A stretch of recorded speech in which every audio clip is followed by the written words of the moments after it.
오늘 복음서는 예수님의 대답, 즉 가장 큰 계명, 이것을 중심으로 사랑과 회복의 이야기를 함께 들려주고 있습니다. 예수님께서 말씀하신 사랑의 계명은 그리스도인의 신앙생활의 중심이 됩니다. 그러나 그 계명은 때로는 명령으로서 무거움으로 다가올 수도 있습니다. 명령이라는 단어가 자칫 무겁게 느껴질 수도 있고, 심지어 사랑을 명령받는 것 자체가 좀 말이 되지 않는 것처럼 보이기도 합니다. 그러나 사랑은 단지 행위의 문제가 아닙니다. 사랑은 영혼의 깊은 곳에서 흘러나와서 삶의 모든 것을 감싸 안는 힘이 되어주는 것입니다. 성경 속 예수님께서 서기관들의 질문에 대답하셨던 장면을 우리 함께 떠올려 봅시다. 서기관이 물었습니다. 모든 계명 중에 첫째가 무엇입니까? 예수님께서는 단순히 하나의 규칙을 제시하신 것이 아니라 우리 삶의 기초가 되는 원리를 지금 말씀하시고 계십니다. 마음을 다하고 목숨을 다하고 뜻을 다하고 힘을 다하여 주 너의 하나님을 사랑하라. 이 말씀은 삶의 의미가 사랑에 기초함을 상기시켜 줍니다. 하나님을 사랑하는 것이 모든 계명의 시작이라는 것이지요. 그러나 사랑은 여기에서 멈추지 않습니다. 예수님은 이어서 두 번째 계명을 우리에게 주셨습니다. 내 이웃을 내 몸과 같이 사랑하라. 이 말씀에서 우리는 두 가지 질문을 떠올리게 됩니다. 첫째는 과연 우리는 어떻게 하나님을 사랑할 수 있을까? 라는 질문입니다. 두 번째는 우리는 어떻게 하면 또 이웃을 사랑할 수 있을까? 라는 이 질문 두 가지가 떠오르는 것입니다. 우리가 아프고 부족하고 때로는 스스로를 미워할 때 어떻게 누군가를 사랑할 수 있을지 고민하지 않을 수 없습니다. 일전에 TV에서 저명한 정치인이 나와서 대담하는 것을 보았습니다. 그는 아들의 마약 중독을 직접 신고했다라고 합니다. 이미 우리나라는 마약 청정국으로서의 지위를 잃은 지가 오래입니다. 마약이 나쁜 이유는 그것이 사람을 중독시키기 때문이지요. 중독이 무엇입니까? 그것 없이는 아무것도 할 수 없고 의미도 없다는 것이 중독의 특징 아니겠습니까? 술, 마약, 게임, 다양한 중독거리들이 그것이 없이는 아무 의미도 없고 한순간도 존재 가치를 느끼지 못한다 라는 것이 중독의 증상입니다. 미국에서 중독 문제는 우리나라에 비해서 훨씬 더 심각한 수준입니다. 설교 준비를 위해서 여러 가지 자료를 찾던 중에 마약 중독에서 벗어난 한 크리스찬의 이야기를 찾을 수가 있었습니다. 바로 윌리엄 모이어스라는 사람의 그 중독 극복기였습니다. 그는 저명한 언론인 빌 모이어스의 아들이었습니다. 우리나라의 정치인의 아들처럼 그렇게 부유한 가정에서 행복하게 살았지만 알코올 중독이나 마약 중독에 빠진 것이죠. 그는 알코올 중독과 마약 중독 의존증으로 고통받고 있었습니다. 그래서 자신의 경험을 간증하면서 지금은 그곳에서 벗어나서 새로운 삶을 살아가고 있습니다. 그는 좋은 가족과 교육을 받았고 직업을 가졌지만 두 번의 치료 후에도 중독의 병마에서 벗어나지 못했습니다. 결국 그는 애틀란타에 있는 크랙하우스에서 인생의 가장 밑바닥에서 경험하는 중독 재활 치료를 받으면서 그곳에서 수용되어 있었습니다. 그때 그의 아버지가 그를 구출하기 위해서 그곳에 나타났습니다. 아버지는 그를 친히 그 마약 소굴에서 끄집어내어서 경찰들을 대동하고 수갑을 채워서 체포해서 구속시켜 버렸습니다. 이때 아버지가 이렇게 얘기를 했습니다. 나는 네가 싫다. 이제부터 부자의 연을 끊자 라고 말을 했습니다. 이때 윌리엄은 자신도 자신을 싫어하고 있다라는 사실을 스스로가 발견하게 되었습니다. 나 스스로도 내가 싫구나 라는 것을 보게 된 것이죠. 그는 지금 중독에서 벗어나서 마약 퇴치를 위한 다양한 신앙 간증과 프로그램에 참여하고 있습니다. 그는 중독이 자신을 사랑할 수 없게 만드는 질병이라는 것을 설명하면서 간증하고 있습니다. 진정한 회복을, 자신과 타인을 사랑할 수 있는 능력을 회복하는 것이 바로 온전한 치료라고 그는 이야기하고 있습니다. 우리 모두는 치열한 삶의 자리를 살아가는 것 같습니다.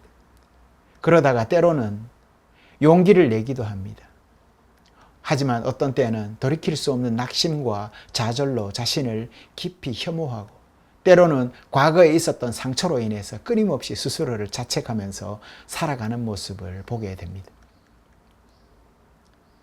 단지 단순한 이유입니다. 자기가 인정받지 못했다라는 단순한 감정 때문에 그렇습니다. 어떤 이들은 그곳을 벗어나기 위해서 알코올에 의존합니다. 약물에 중독되어서 그것 없이는 살아갈 의지를 찾지 못하는, 그래서 현실에서 도피하려는 태도를 보입니다. 또 어떤 이들은 완벽주의적인 성격 때문에 그것으로 인해서 스스로를 끊임없이 괴롭히기도 합니다. 이러한 자기 혐오는 주변 사람들과의 관계를 스스로 단절시키게 되고 깊은 우울감과 불안감을 야기하게 됩니다. 자기 혐오 혹은 자기 비하라는 이러한 심리학적 현상이 한 개인의 삶에 미치는 영향은 때로는 한 사람의 인생을 송두리째 나락으로 떨어뜨리기도 합니다. 이것을 심리학에서는 학습된 무력감이라고 말을 합니다.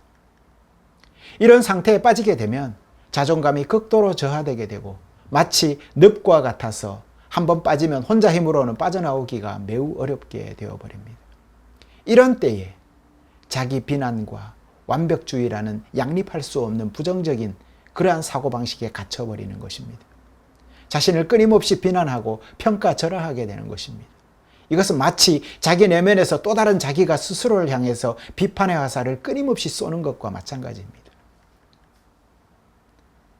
특히 가정 내에서 부모로부터 부정적인 성장 과정을 경험했던 이들의 경우에는 그 경험이 거울과 같이 이런 때마다 나타나게 됩니다. 그래서 스스로를 비하하게 되고 부모의 비난은 그들 내면에 잠재되어서 자기 혐오를 끄집어내는 촉매제가 되어버립니다.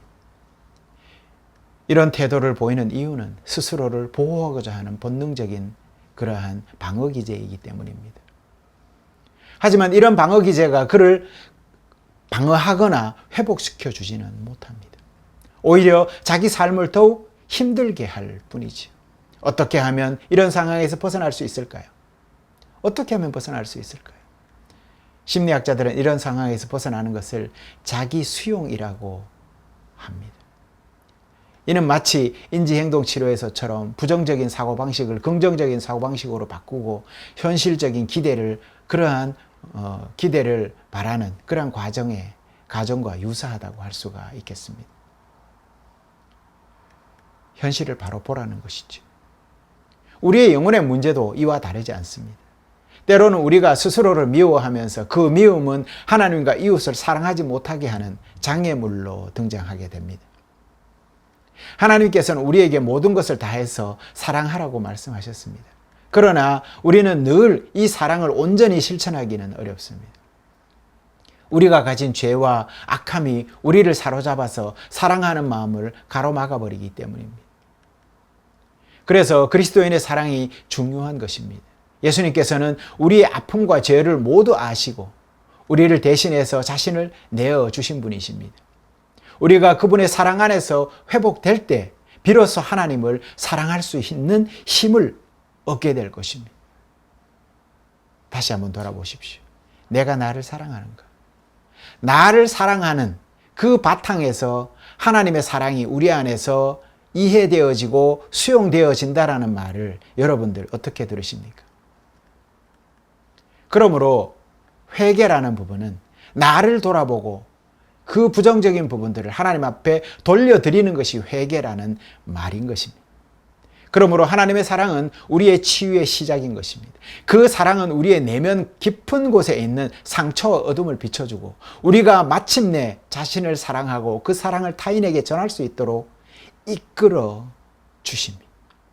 마치 한 사람의 아버지의 손길이 중독된 아들을 그 깊은 절망의 수렁에서 끄집어내어 끌어올리듯 말입니다. 하나님의 사랑은 우리를 우리 자신의 깊은 좌절과 혐오로부터 구원해 주실 것입니다. 성경은 우리에게 이렇게 권면합니다. 여호와는 나의 반석이시요 나의 요새시요 나를 건지시는 이시요 나의 하나님이시라. 우리는 하나님의 사랑 안에 머물 때 참된 평안과 안전을 얻게 됩니다. 하나님을 사랑하는 삶은 단지 윤리적 규범을 지키는 것이 아닙니다. 우리 내면에서 흘러나오는 진실한 사랑의 열매를 맺는 삶, 그것을 의미하는 것입니다. 오늘 우리는 예수님께서 말씀하신 계명의 진정한 의미를 마음에 새겼으면 좋겠습니다. 첫째, 하나님을 사랑하는 것은 우리 모든 것을 다하여 그분께 의지하는 것을 말합니다. 작은 것이라도 주님께 올려드리십시오. 시시콜콜한 것도 주님께 올려드리십시오. 기도에 화살 기도라는 것이 있습니다. 호흡 기도라는 것이 있습니다. 급할 때는 화살처럼 쏜살같이 알으십시오. 일상생활에서 무심하게 지나가는 시간이라 할지라도 호흡 중에도 들숨과 날숨을 통해서 하나님을 찾으십시오. 주님 감사합니다. 주님 불쌍히 여겨주시옵소서. 이 기도는 사막 수도사들이 일평생을 드렸던 기도의 짧은 모범입니다. 우리의 아픔과 약함 그리고 부족함조차도 하나님 앞에 내려놓으며 그분의 사랑 안에 우리의 삶을 맡겨 드립시다. 두 번째로 이웃을 사랑하는 것은 단순히 친절한 행위를 하는 것이 아니라 우리의 연약함을 돌아보면서 서로의 아픔을 이해하는 공감의 마음을 가지라는 것입니다. 사랑은 우리를 변화시킵니다. 사랑하는 이를 먼저 떠나보내셨습니까? 그 떠나보냄 그 슬픔이야 어찌하겠습니까? 하지만 그분과의 이 삶의 자리에서 함께 나누었던 사랑의 그 경험은 여전히 영원히 살아남아서 우리를 그분을 추억하게 하고 그분을 하나님 우편에 앉은 이로 우리가 그분을 여전히 존경하고 사랑하게 될 것입니다. 그 사랑이 우리를 유지하고 버티게 해줄 것입니다. 사랑은 우리를 이렇게 변화시킵니다. 사랑은 우리를 치유하고 우리가 서로를 진정으로 이해하게 도와줄 것입니다. 이제 삶의 자리로 돌아가면서 우리 함께 기도하겠습니다. 기도합시다.